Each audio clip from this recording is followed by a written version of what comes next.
各位同學，我哋今日咧溫習一下《六國論》蘇洵嘅作品。首先，我哋先了解個題解。題解入面咧，六國咧就係原文嚟嘅，個論字咧就係後人加上去嘅。咁第二樣啦，就係所謂六國咧，嗱係邊六個國家咧？我哋一定要記住㗎，就係齊楚燕韓趙魏六個國家。好啦，咁跟住睇個內容重點啦。內容重點呢，我哋可以分為3個部分去睇。第一個部分就係六國滅亡嘅原因。第二個部分就係假設六國有咩條件可以戰勝當時嘅秦國。第三部分正正就係文章嘅寫作目的，亦都即係個主旨啦，就係借古諷今。咁我哋先睇咧第一部分。嗱，呢篇文章入面呢，第一句六國破滅，非兵不利，戰不善，弊在路秦。嗱，呢一句呢，正正就係全文嘅中心論點。六國破滅，弊在路秦，喺第一句呢，就已經將成個中心論點呢講出嚟啦。至於非兵不利，戰不善係咩嚟嘅呢？非兵不利，戰不善就係話一個屬於一個呢反駁啊一般人嘅論點。有可能有啲人呢認為啦，六國除咗路秦之外，仲有其他原因㗎。咁但係作者一開頭呢就話俾你聽唔係。嗱，呢種呢我哋就叫做駁論。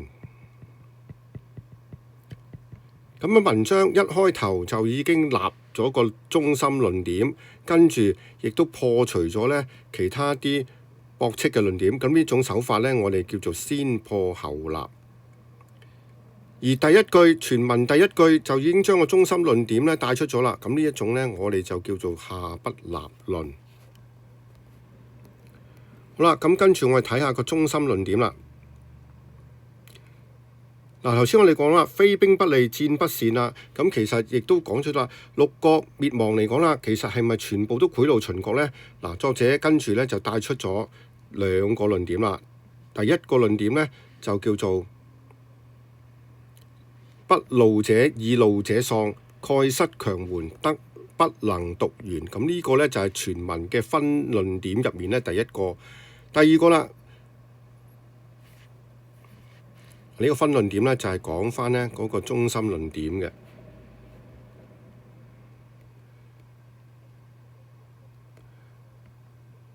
第二個論點嚟講呢，就係路秦而力虧，破滅之道也。呢個呢，就係第二個論點。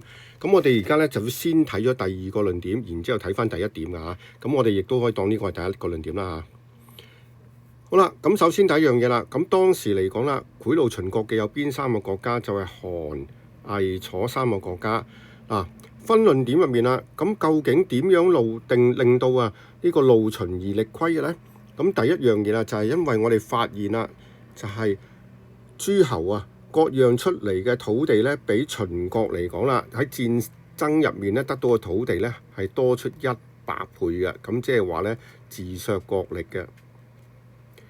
第二啦，就係秦國喺諸侯得到嘅土地嚟講啦，諸侯賄賂得到嘅土地嚟講咧，比起戰爭入面呢，亦都多出100倍嘅。咁所以呢，無形之中呢，就已經呢係壯大秦國嘅。咁所以呢，唔需要打仗啊。咁其實呢，秦國嘅土地呢，就已經不斷咧增加㗎啦。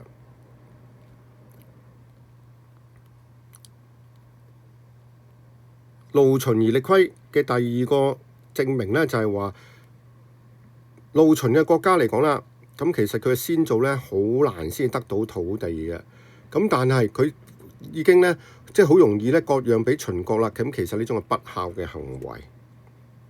而大量割讓土地俾秦國嚟講啦，只係為求一席嘅安枕。咁所以呢，呢種呢就不智行為，因為秦國呢，好快又會再次派兵嘅。你越割讓得土地俾佢越多，佢只會呢越侵襲得你呢越緊迫。咁所以啦，得出嚟嘅答案呢，就係話，所以路秦嚟講各地賄賂秦國嚟講呢，最終嚟講其實只會呢助長秦國嘅野心，最後六國呢都會滅亡嘅。咁所以啦，佢後來呢就用咗一個呢例子去説明嘅。以地事秦，由抱薪救火，薪不盡，火不滅。留意啦，由抱薪救火咧，呢一個咧其實就係一個名譽嚟嘅。但係若果用全句去睇啦，以地事秦，由抱薪救火，薪不盡，火不滅，咁呢個咧就係一個引用嚟嘅。咁所以咧，如果問呢一句嘅時候咧，我哋要睇下佢個重點喺邊度啦。如果只係由抱薪救火去問嘅話咧，呢個係一個名譽。咁如果全句去問咧，咁呢一句咧就係引用。好啦，咁跟住我哋再講啦，就係不露秦嘅國家嚟講啦。當時有3個國家，就係齊國、燕國同埋趙國。首先我哋去睇齊國啦。齊國嚟講咧，佢哋當時嘅做法就係話親附秦國，冇幫助其他5個國家。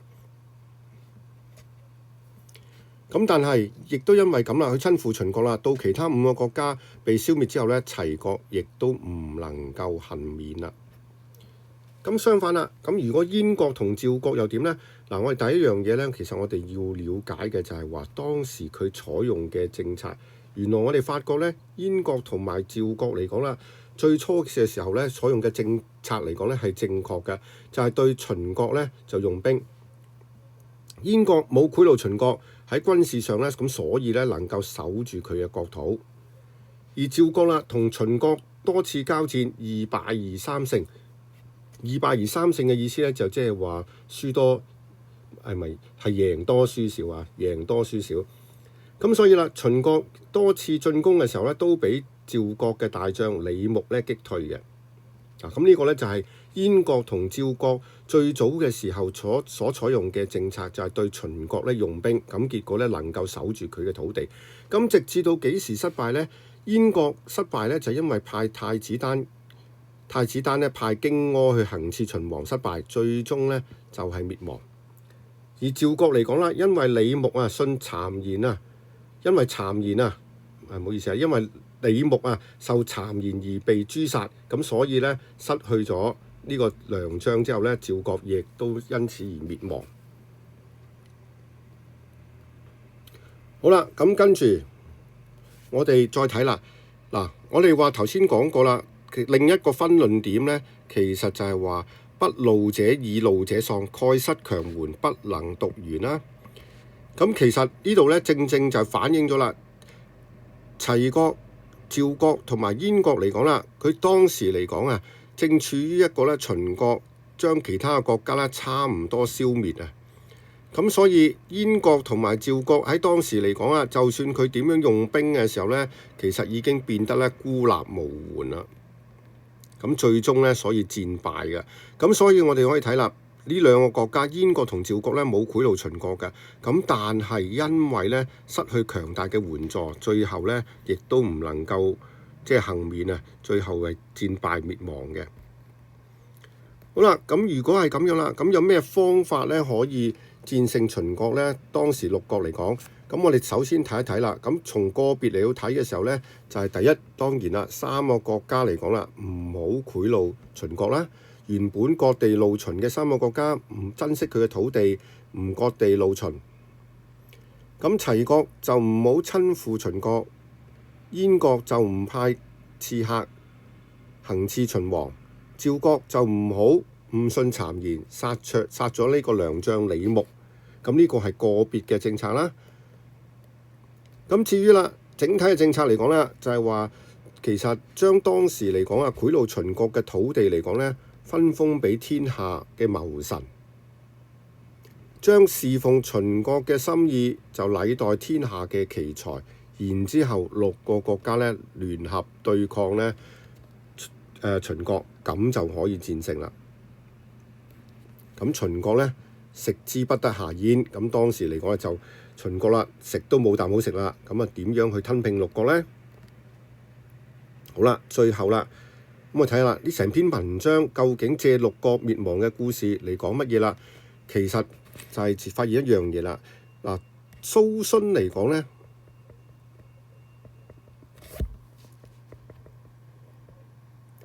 就係宋代人嚟嘅。咁其實當時宋國咧，正正就面對同6國接近嘅情況。六國嚟講，佢同秦國都係一樣咧，都係諸侯國，力量咧比秦國弱，但係佢仲有咧可以戰勝秦國嘅機會，即係我哋頭先講啦，個別同埋整體對付秦國嘅方法。咁但係啦，如果一個國家呢個國家嚟講係統一嘅國家，咁即係其實就係指宋啦。佢反而咧重蹈六國滅亡嘅覆轍啦，咁所以咧佢實際上連六國都比唔上嘅。咁其實係想講乜嘢呢？就係告誡當時嘅北宋嘅執政者啦，佢當時對外族嘅做法咧就係話不斷向遼同埋西夏咧就輸幣求和。咁如果再落去嘅時候咧，咁其實就同呢個秦國滅六國無異嘅，即係最終都會咧就係俾外族咧滅亡啦。咁但係最重要嘅就係北宋嚟講係大國，遼同西夏咧就係外族，即係同咧六國同秦國嗰個情況咧就更加，即係宋嚟講其實嗰個情況咧就比起六國同秦國咧就更加差，即係冇理由向呢啲咁嘅外族咧就輸幣求和嘅。咁其實蘇洵當時咧寫呢篇文章咧，就係要諷刺呢一個咧諷刺呢個北宋嘅執政者，唔應該再向咧遼同埋西夏咧就輸幣求和，否則咧就一定會滅亡嘅。咁我哋今日咧溫習到呢度為止啦。